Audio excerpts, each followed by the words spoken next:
anw ko ko anw tɛna kɛ fitiriwale jamanadenw ma komi anw de nana ni aw ye n'a gɛlɛyara anw de kan ka segin aw ma k'a fɔ a gɛlɛyara donc an k'a lajɛ an bɛ bɔ dingɛ kɔnɔ cogo min na o de nana n'a ye an ye wulikajɔ sabati ka bɛn mɛtiriw ka grève ma ka bɛn dɔgɔtɔrɔw ka grève ma ka bɛn magistrats ka grève ma parce que an y'a ye o wagati ko min tun bɛ ka kɛ a tun tɛ ka jamana arranger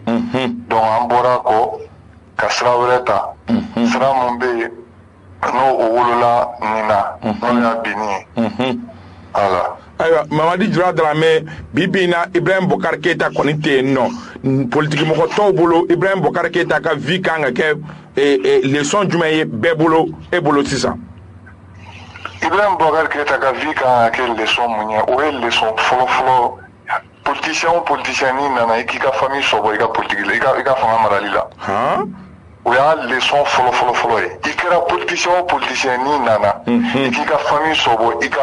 fanga marali la parce que Ibrahim Bokar Keita den Karim Keita n'i y'a nɔbɔ Ibrahim Bokar Keita ka fanga tiɲɛli la Ala yɛrɛ t'a kɔfɛ a tɔ b'i den donc o ye leçon fɔlɔ ye leçon filanan i ka a essayer ka jamanadenw kana fanga sɔbɔ jamanadenw na e kana kɛ ni ko fɔra e ma e bɛ o jaabi wala ni ko fɔra e ma ni mɔgɔ fɛn fɛn ni hakilina tɛ kelen ye e b'o k'i jugu ye e bɛ o mabɔ i la ka kɛ leçon ye jamana politiciens fana ma k'a fɔ ni minnu jɛra jalaji min ɲɔgɔn fɛ donc ni i ko nana i b'u ka compte ɲɔgɔn fɛ olu de kɛr'i fɛ gɛlɛya kɔnɔna la wa ni hɛrɛ nana olu de fana bɛ se k'i dɛmɛ o hɛrɛ kelen in fana kɔnɔna la ni o hɛrɛ kɔfɛ ni gɛlɛya nana olu de bɛ tila k'i dɛmɛ o gɛlɛya in fana kɔnɔna la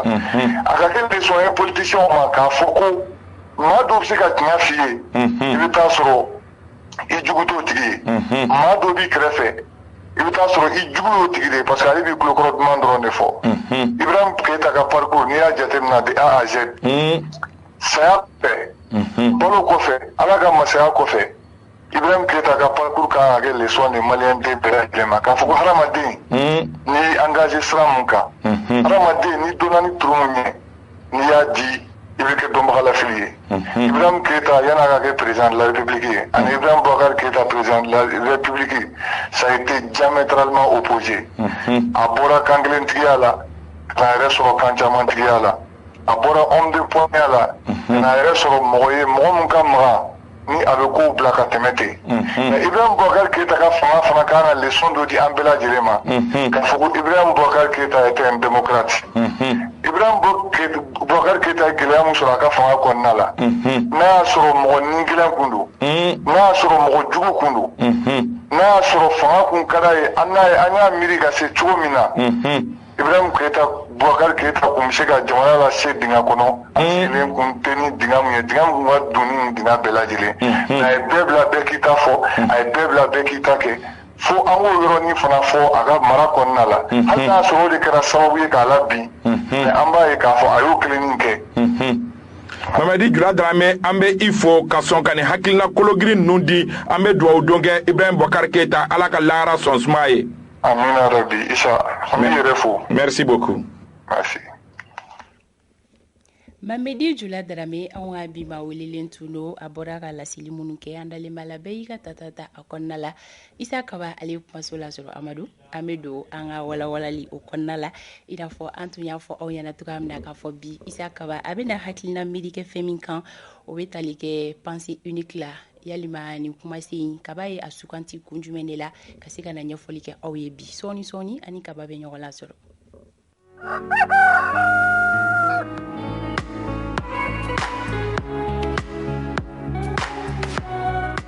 Isa Kaba Sidibe n ka foli b'i ye. Foli diyara n ye nisɔndiyalen bɛ foli segin ma ka cɛ bolilen Amadu El Konare n ka yɛrɛ camanba bila i b'a kalama n ka yɛrɛ camanba bila i ye fɛn camanba fɔ ba hali kunu sɔgɔba i ye dɔ fɔ ba k'i kɔ don. O kuma a n'a kɛ ni technicien bɛ ma. Ayi ka di da cɛ dɛ i y'a fɔ de a kɛra bɛɛ ɲɛ. Kelen fɔ kɛ. A kɛra bɛɛ ɲɛna. I ko ko n b'a dafa. Ala fɔ. I ko ko n b'a dafa. Jamanadenya ɲuman ye an ka Mali lafasa. I ko ko n b'a dafa. An ka Mali lafasa an y'o de fɔ. I ko ko n b'a dafara. Ayi nin tɛ maa dafalen ye wa. I ko tɛ ko an fila k'an dafalen don ko ni fila y'an jɛ ko. Ko fɛn m'a jɛ. Ayi mais qu'est-ce que fila b'a jɛ filakɛ bɛ y'a ka ban. O bɛɛ bɛ mɔgɔ wɛrɛ kɔ. Amadu mais comme i bɛ ni den bɛ yen comme il bénit des begao ale bi ka woro sa General Musa ayo boko ni tona glaba ko no ka chamulo de ala ka jaga da amina rabi ay finitigo black yi sebe koro la kana ale ga dawma e ka tonjuru town la de ami bila mɔgɔ dɔgɔya la a b'a fɔ k'i ka mɔgɔ dɔgɔya fɛnɛ dɛ a b'o fɔ dɛ kaba ye bisimila sa an bɛ foli di an lamɛnbagaw n'an filɛbagaw bɛɛ lajɛlen ma an na o na ni nisɔndiya de bɛna jɛmukan in kɛnɛ kan ka na kunnafoni a di a ladiriya hakika la walasa jamanadenw de ka bɔ kunfan na an sigi kun y'o ye siga fosi t'o la i bisimila walawalali kɛnɛ kan sɔgɔmada in na e a décidé ka se ka na ni kumasen dɔ ye ni o bɛ tali kɛ pensée unique la walasa ka ɲɛfɔli kɛ jamanaden kelen-kelen da ye d'abord ni kumasen in kɔrɔ yɛrɛ jumɛn ye fɔlɔ kumasen n'i ye a ta ka jateminɛ pensée unique i b'a ye k'a fɔ wagati caman a bɛ ye kɛnɛ minnu kan o ye politiki binago ani kunnafoni di hukumu kɔnɔna la i b'a mɛn kunnafoni sobaw de sanfɛ k'a fɔ ko pensée unique nka n'i ye mot in ta ka jate i b'a dɔn k'a fɔ a kɔrɔ ka dun kosɛbɛ k'a sababu kɛ n'i ye a source yɛrɛ ta ka jateminɛ mot in yɛrɛ bɛ bɔ kabi faransikaw olu ka gɛlɛyabaw wagati min ni masabulon tun bɛ olu fɛ yen nɔ o wagati de ni mot ninnu ni olu y'u ka olu donna dictionnaire kɔnɔna la kumasenw kɔnɔna la i b'a ye k'a fɔ kuma in yɛrɛ basun ye min ye o ye k'a fɔ n'i ye jateminɛ kɛ a bɛ min ko fɔ o ye jama fanba ka taa hakilina kelen kan ka ɲɛsin marabaga dɔw ma jama fanba o ka kɛ u bɛ ka baara min kɛ o kɛcogo de ka ɲi wa walima u yɛrɛ ka fanga tintin o de bɛ kɛ sababu ye ka jama fanba kɛ u ka hakilina nɔfɛ nka kuma yɛrɛ basun ye min ye pensée unique o ye k'a fɔ majorité jama fanba olu sɔnnen don marabaga dɔw walima régime dɔ ka hakilinaw ma fan dɔ in mɔgɔ minnu bɛ yen nɔ ni olu ma sɔn hakilina ma ka olu babali walima kuma tigɛ olu la olu kana na se ko hakilina wɛrɛ fɔ donc pensée unique bɛ i b'a fɔ ko démocratie contraire de dɔɔni parce que démocratie ye n ma sɔn n bɛ se k'a fɔ mɔgɔ min ma sɔn min fana bɛ mara la o ka sɔn k'a lamɛn mɔgɔ min ma sɔn k'o hakilina lamɛn o ye démocratie ye nka pensée unique ye anw hakilinaw ye min ye bɛɛ ka taa o kan ka sababu kɛ mais a tɛ kɛ ani dictature fana tɛ kelen ka sababu kɛ dictature ye hali ni jama fanba sɔnnen tɛ an b'a tintili ma aw kan nka pensée unique ni ale danfara ye min ye c'est que pensée unique kɔnɔ i bɛ taa sɔrɔ jama fanba sɔnnen don marabagaw ka hakilina ma mais fan fitinin dɔ de bɛ yen nɔ o sɔnnen t'o ma nka o fana balilen don o ka se k'a ka o hakilina aw fɔ donc pensée unique bɛ t'o bolo kan danfarani b'a ni dictature ni ɲɔgɔn cɛ nka démocratie fana tɛ. D'accord. Fanta Tumota. An ye faamuyali sɔrɔ la kaba mun ye bila ka pensée unique kumasen suganti bi kana ɲɛfɔli kɛ kanubagaw ye yalima waleya jumɛn de kɛra na ani o bɛ tali kɛ ɲɔgɔn na. Ani min bɛ tali kɛ ɲɔgɔn na kabi a bɛ ɲini ka na kalo 3 kalo 4 ɲɔgɔn na bɔ kabi Umaru Mariko ale ka minɛli la Sadi Maɲɛma ale ka minɛli la kuma in kumasenw commencera ka bɔ communiquéw ani barodalasigiw conférence de presse senfɛ k'a fɔ ko an bɛ k'an kunda pensée unique kan n'i ye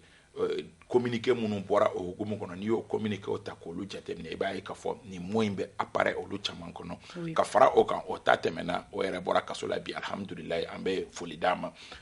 Etienne Fakaba Sissoko dɔgɔkun in kɔnɔ ale fana minɛna kuma in apparaît la tuguni bɔlɔlɔw ani communiqué dɔw senfɛ communiqué minnu ni parti politique ani adamadenya lakana lafasa jɛkulu olu dɔw ye o communiquéw bɔ o communiquéw kɔnɔ i bɛ mot in sɔrɔ yen nɔ k'a fɔ ko an bɛ k'an kunda pensée unique kan k'a sababu kɛ olu bolo bi tiɲɛ don CEDEAO ye ɲangata bin fasoba Maliba kan a dira maliden caman na minnu bɛ ka dɛmɛ don marabagaw ma o misaliya surun ye Jama Lahawta min bɔra ka taa u ka dusumakasa yira nka o kɛrɛfɛ mɔgɔ dɔw bɛ yen nɔ minnu bolo marabagaw de jo ma kɛ kɛlɛ in na o mɔgɔw fɛ communiqué ninnu taabolo fɛ o mɔgɔw fɛ Etienne Fakaba Sissoko bɛ o mɔgɔw la min tun bɛ ka yala plateau sanfɛ k'o kuma fɔ k'a fɔ ko an kana bɛɛ kɛ k'a fɔ ko CEDEAO kelen jalaki don nka jamana marabagaw jalaki dɔɔni bɛ olu fana fan fɛ donc o communiqué kɔnɔ olu b'a fɔ k'a fɔ ko Etienne Fakaba balila ka hakilina min di ko an bɛ k'an kunda pensée unique kan ko ka so ka al no ya soro jama famba fe bi oui jalaki e CEDEAO ta ka so ka e nyangini bere min bi anka a be sharia so ko fo nu yere ba fo ko illégitime illégal wa ka sharia bere grignara nga of jama famba krefe ma damado nu fenen be no ina fo Etienne na nyo na chama munu bolo jalaki fendo ye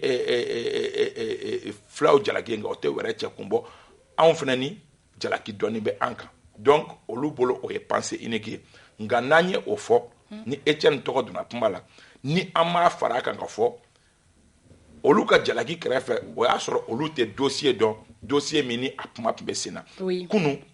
parquet de la commune 4 aka bololo do be no bololo sra mini kuma chama obe kunafoni munundi a kunafoni mbeta ben sababa olu bolo oui au parquet de la commune 4 pajiko ko jalaki min binendo Etienne Fakaba Sissokoka ko o jalaki ye pour des propos tendant à la stigmatisation ou à la discrimination régionaliste, ethnique ou religieuse de nature à dresser les citoyens les uns contre les autres par usage des technologies de l'information. Ko jalaki min binendo Etienne kan contrairement à ce que moko pembeka min fo ka foko Etienne ye a fo ka foko CEDEAO moko ko ujodo ka fenga bi an kan walma ko grenden bi na juguya ama ko olu ma mine o kama ko lu ya mine ka e puma do fo bololo sirafe oui mamunu ni ubeke sawbiye ka fara li don jamana de ni ɲɔgɔn cɛ ka danfara don jamana de ni ɲɔgɔn cɛ ka mɔgɔw bila ɲɔgɔn na minnu tɛ kabila kelen ye région kelen ye walima minnu tɛ siya kelen ye walima minnu tɛ diinɛ kelen ye ko olu kunkari ɲɔgɔn na k'a ye kuma minnu fɔ k'o bɛ kɛ o sababu ye ko o min filɛ nin ye olu bolo o ni ɲangini ka kan donc il faut que n'an y'a fɔ k'a fɔ ko mɔgɔ dɔw hakili la k'a fɔ ko pensée unique k'o de kama Etienne minɛna nka parquet ye min fɔ o ye ni waleya k'olu de jalaki binnen don a ka fɔ an ka o fara kan donc an ka objectif ye min ye bi pensée unique nalen don débat kɔnɔ parce que mɔgɔ minnu minɛna i n'a fɔ Etienne i n'a fɔ Mariko i n'a fɔ mɔgɔ wɛrɛw i n'a fɔ Sumelu Bube Mayiga olu bolo an bɛ k'an kunda pensée unique kan pensée unique ye min ye o ye k'a fɔ jama fanba sɔnnen don hakilina dɔ ma marabagaw ka hakilina dɔ ma nka jama fan fitinin bɛ yen nɔ minnu ma sɔn a ma nka olu fana balilen don ka se k'u ka hakilina lawaleya fanta tumata. D'accord, an ye faamuyali sɔrɔ o la Amadu ɲininkali b'e bolo wa? ɲininkali tɛ nin kan komi a banna ka ban n tun bɛ fɛ ka yɔrɔ dɔ fɔ o ye ne yɛrɛ mago bɛ min na o bɛ ne yɛrɛ intéressé parce que kaba nin waati ninnu na mɔgɔw minɛ cogo mɔgɔw bɛ ka wele ni sariya ka minnu ye i n'a fɔ nin min fɔra nin ye est-ce que jateminɛ la an bɛ se k'a fɔ an tun bɛ ka fɛn caman kɛ bɔlɔlɔw kan nka sariya b'a bɛɛ kɔn nka sariya tigiw tun tɛ ka maaw wele a nɔfɛ donc o hakilina minnu talen don ka a fɔ i mana kuma ni fɔ bɔlɔlɔ kan n'a lajɛra sariya kɔnɔ k'a fɔ sariya sɔ don o bɛ ka boli an kan est-ce que o de tɛ ka maaw fana kamana gan kosɛbɛ k'a dɔw bila k'a fɔ hali n'i ko ci cɔgɔ b'i wele wa est-ce que bɔlɔlɔ yɛrɛ sariya dɔnbaliya de t'an kan dɔɔnin wa n bɛ a mot fɔ vulgairement mɔgɔw b'a ko bajanbila de dabila la n'i ye ko in ta ka jate i b'a ye k'a fɔ kuma dɔw la bajanbila de dabila la kabi transition in daminɛna mɔgɔ minnu minɛna a bɛɛ tɛ k'a fɔ ko a bɛɛ minɛna u jalaki kan n tɛ se k'o fɔ mais a caman bɛ yen nɔ n'i y'u ta k'u jateminɛ u minɛna minɛkun minnu na i b'a ye k'a fɔ n'i ye sariyaw larawe k'a lajɛ n'i ye jamana yɛrɛ tabiya n'a danbew ta ka jateminɛ a bɛɛ tiɲɛ na u jo tɛ a la par exemple dɔnkilidala denmisɛnnin minnu minɛna a bɛ Mali sariya bɛɛ kɔnɔ k'a fɔ ko dépravation des mœurs mɔgɔ yamaruyalen tɛ i ka danbew lagosi a bɛ sariya de kɔnɔ denmisɛnnin ninnu n b'olu ta misaliya ta ka sababu kɛ tɔ ninnu olu taw kuma ka ca denmisɛnnin ninnu u ye laadaw tiɲɛ ka danbew tiɲɛ a dun bɛ sariya kɔnɔ k'a fɔ ko mɔgɔ yamaruyalen tɛ ka danbew tiɲɛ fɔlɔ i tun bɛ danbe tiɲɛ kɛ i bɛ fɛn bɛɛ kɛ mɔgɔ si tɛ fɛn fɔ mais bi bi in na denmisɛnnin ninnu minɛlen k'u ye danbe tiɲɛ kɛ hali u somɔgɔw b'a dɔn hakika la k'a fɔ ko u denw ye dantɛmɛ kɛ olu bɛ yen mɔgɔ wɛrɛw minɛna minnu bɛɛ kun sigilen bɛ ka jateminɛ de kɛ munna de sariya tɛ karisa minɛ o tuma ma accord ne be denajmena o do minali kara fête ye Bamako ya no o do be no munu minali kara ça veut dire que antise ka foko sharia be sunogola mais sharia mɔgɔ minnu kelen ka mɔgɔ minnu bɛ sariya ɲɛ minɛ olu kun kelen tɛ ka sira dɔ di sariya ma min ni bibi na o sira dira sariya ma ka sariya kana bila a ka se k'a ka baara kɛ a ɲɛ binani ma hakili la sariya b'o hukumu de kɔnɔ bi a b'a ka baara kɛ mɔgɔ t'a fɔ a ɲɛna i jɛngɛ yen fɛ i ta yen fɛ n'a y'a ka baara kɛ n'a dɛsɛra yɔrɔ min a b'a tigiw bila o kaw bɛ yen nɔ sariya y'a dɔn k'a fɔ ko par exemple Mohamed Yusuf Bacili nuye minɛ laban min kɛ k'u ye fanga dafiri fɛngɛ kɛ sariya y'a ka baara kɛ k'a tɛntɛ u nana ye k'a fɔ k'u jota la u y'u labila le dossier est vide bɛɛ y'a fɔ la k'a fɔ ko tiɲɛna Mali sariya y'a jɔ a jɔyɔrɔ la a don tile ma n'i tun ye se kɛ marabagaw ye Mohamed Yusuf Bacili tun bɛ to kaso la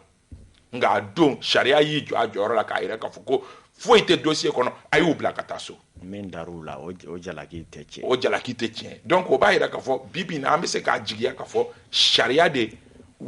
sariya de kannabilala mɔgɔ minnu tun kɛlen don ka gɛrɛndɛ siri sariya kan olu ye gɛrɛndɛ bɔ sariya kan k'a bila k'a ka baara kɛ o de hukumu kɔnɔ o tɛ se ka kɛ foyi ye fo jamanadenw nafa la. Ok, mais kawa an bɛ wagati min na i ko sisan Mali bɛ situation min kɔnɔna na an bɛ gɛlɛya min kɔnɔna la an bɛ crise min kɔnɔna la yalima maliden man kan tɛ k'i janto i yɛrɛ la min b'a to i kana na bin panse i niki kɔnɔ o kɔrɔ tɛ k'a fɔ minnu bɛ ka fanga furancɛ fanga in mara sa ko u ka tagabolo ka di ye mais ni o tɛ hakilina ye a man kan i k'i yɛrɛ réserver wa. Fanta Tomata ne tɛ sɔn o ma il faut vraiment pas que an ka bin panse i niki kɔnɔ maa minnu ni olu hakilina k'a sɔrɔ u ma dɔgɔyali kɛ ni fɛn dɔ kɛra n'a t'i hakilina ye k'a sɔrɔ i ma dɔgɔyali kɛ o tigiw kan ka yamaruya u ka na radio la u ka na télé la u ka bɔ bɔlɔlɔw sanfɛ k'a fɔ de telle sorte que parce que kuma ɲɛfɔli ani dɔgɔyali ma olu fana tɛ kelen mɔgɔ bɛ se ka kuma dɔ fɔ avec des arguments hali CEDEAO ko in kun kan i bɛ se ka na plateau sanfɛ k'i hakilina fɔ k'a sɔrɔ i ma dɔgɔyali ma kɛ il faut pas que o fana ka dabila n'an bɔra o kɔnɔ dɔrɔn o y'an donnen fɛn wɛrɛ kɔnɔ autorités kan ka ko bɛɛ kɛ bibi in na baara gɛlɛyalen don hali anw kunnafonidilaw bolo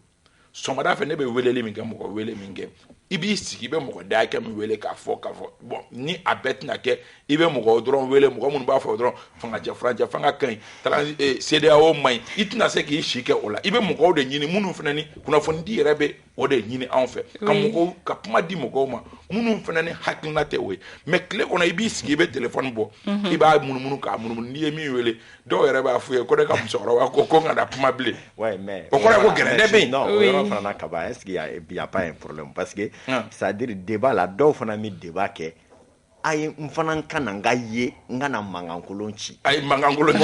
voilà non parce que non c'est ça il faut le dire non a ka wele a tɔgɔ la quoi parce que fɛn bɛɛ n'a dɔnbaga de don il faut pas que i kana kuma télé la ten mɔgɔw k'a fɔ karisa fana tun bɛ télé la ou bien i ka di min ye o k'a fɔ karisa i ye nin min fɔ a ɲɛna non. Par exemple, an bɛ fɛ ka kuma sécurité y'an ka thème ye il y a quand même des experts minnu kɔni bɛ yen tiɲɛ yɛrɛ la des personnes et ressources qui sont mieux placées pour parler des questions sécuritaires mais ni mɔgɔ dɔ bɛ yen ten o bɛ fɛ kaba i ka émission in n bɛ fɛ i ka n fana wele bon n'i nana débat la c'est à dire mɔgɔ i ye yɔrɔ dɔ fɔ qui est très important c'est-à-dire i ka se ka argument fɔ avec des preuves à l'appui ka mɔgɔw convaincre mɔgɔw ka tɔmɔta sɔrɔ i ka kuma la. Est-ce que mais débat bɛ n'a niveau do débat bɛ n'a niveau do mais débat do c'est-à-dire il y a un problème ne ma min bɛ ne yɛrɛ sɛgɛn kosɛbɛ débat ko la o ye c'est-à-dire hali ni tiɲɛ jɔnjɔn b'i bolo i ka se la maîtrise de soi mais o de ye démocratie o Amadou o de ye démocratie mais i k'i ka hakilina fɔ k'a sɔrɔ i ma dama tɛmɛ par exemple aujourd'hui toi en tant que journaliste tu es autorisé à inviter des gens u kana kuma à un sujet donné concernant jamana yɛrɛ kan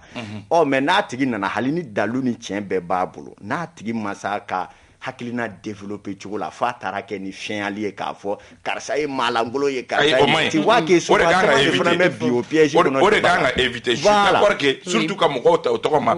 principalement ka président ta tɔgɔ ma ka fɔ a bɛɛ ale de dɔ ye i bi hali Asimi min bɛ fanga kunna a ka jamana maracogo n'a man di ye i bɛ se k'a décrier k'a fɔ k'a bɔgɔrɔ dɔn mais ni sariya ye k'a sɔrɔ i ma bɔ i yamoruyali sariya kɔnɔna la mais n'i nan'i sigi dɔrɔn hali ne min tɛ ko kunna ka taa ne mafɛnya cogo dɔ la o de la Fanta Tomota c'est très important c'est très important mɔgɔw ka to yen u k'u hakilina di mais mɔgɔ minnu fana bɛna hakilina di o k'a sɔrɔ i bɛ ka hakilina min di a dalu fana b'i bolo ani dalu b'i bolo i k'a di ka fɔ hukumu ɲuman kɔnɔ mais ka n'i sigi fana ni ka marabagaw dɔgɔya o fana ni sariya dɔw bɛ yen minnu fana bɛ o kɔn min bɛ marabagaw dɔgɔyali kɔn min bɛ sariya tigilamɔgɔw dɔgɔyali kɔn min bɛ hali jamanaden gansan dɔgɔyali kɔn il faut que débatkɛlaw fana k'o yɔrɔ c'est très important donc vraiment pensée unique ala k'an kisi a ma amina yarabi kaba kuma kuncɛ kuma wagati tɔ man ca ka foliba di an lamɛnbagaw bɛɛ lajɛlen ma Tombouctou-kaw fɛ yen nɔ Gite a bɛ foliba di a ma k'a bɛ lamɛn la an bɛ Sangare fo ale fana ye kanubagaba ye ka foli di kanubaga bɛɛ lajɛlen ma Fanta Tomota kaba k'i yɛrɛ fo Amadu ko famille Dienta ni sɔgɔma o zo frère cɛkɔrɔba an bɛ an ka balimaw ye k'a Dienta o ye bozo ye nka o fana bɛ gere kan dɛ kanubaga bɛɛ lajɛlen bɛ fo wagati ale tɔ man ca bɛɛ bɛ dali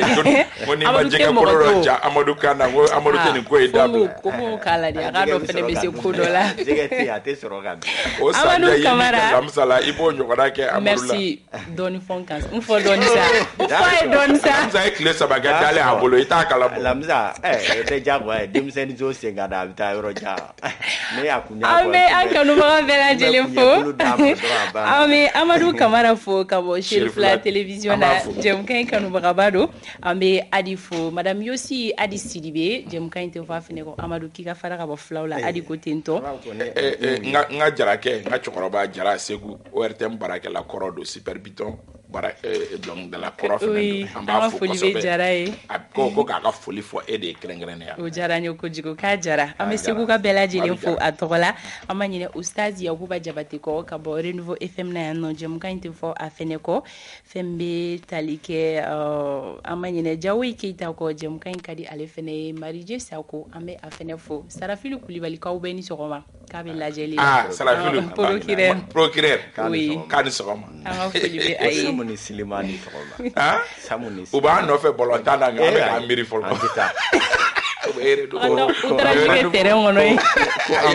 an bɛ ka close Busaki dɔ b'a négociation la an ye victoire d'u ma an ye dossier ba la bɛɛ aw ye défaite ta déjà aw sera sabali ye